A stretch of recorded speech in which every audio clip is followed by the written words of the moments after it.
کبھی آپ نے سوچا ہے یہاں سے زندگی گزارنے کے اصول ملتے ہیں؟ آپ کبھی دیہاتوں میں جائیں،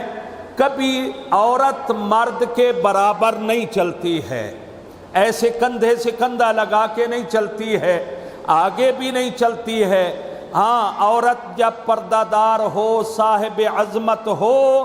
اگر 2 یا 3 مرد ہوں رشتہ دار، تو عورت کو درمیان میں چلاتے ہیں تاکہ اس کے پردہ پہ کسی کی نظر نہ پڑے،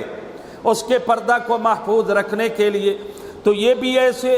پیغمبر آگے امام حسین علیہ السلام کو اٹھایا ہوا، حسن مجتبیٰ دائیں طرف ہیں، پیچھے سیدہ زہرا ہیں، پیچھے علی ابن ابی طالب ہیں، اور پھر پیغمبر جب نکلے ہیں نا، پیغمبر نے آسمان کی طرف منہ پھیرا اور کہا اللہم ان ہؤلاء اہل بیتی و خاصتی، میرا اللہ یہی میرے اہل بیت ہیں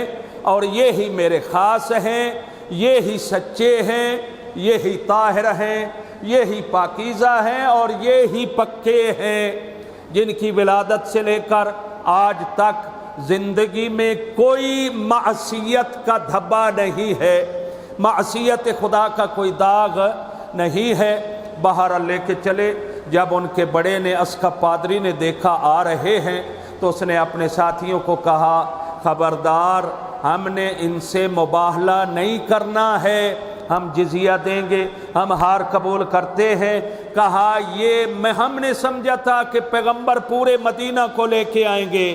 اگر وہ پورے مدینہ کو لے کے آتے تو ہم مباہلہ کرتے، اب نہیں کریں گے، اس لیے کہ محمد اپنے خواص کو لے کے آ رہا ہے۔ اور کہا میں دیکھ رہا ہوں،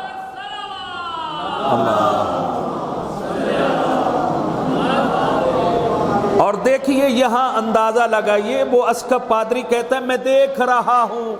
یہ ایسے انوار طیبہ آ رہے ہیں، اگر یہ دعا کریں تو پہاڑ اپنی جگہ چھوڑ دیں، اگر بد دعا انہوں نے کر دی تو ہم تو تباہ و برباد ہو جائیں گے، قیامت تک ہمارا نام و نشان نہیں رہے گا۔ مسلمانوں کبھی سوچا ہے یہ غیر مسلمان ہے، یہ پادری ہے، اس کو نور محمد وآل محمد نظر آ گیا، ان کی عظمت نظر آ گئی، لیکن افسوس مسلمانوں کو آج تک پتہ نہیں چل سکا ہے، اور بھی تفصیل ہے انشاءاللہ آپ کی خدمت میں کبھی بیان کریں گے۔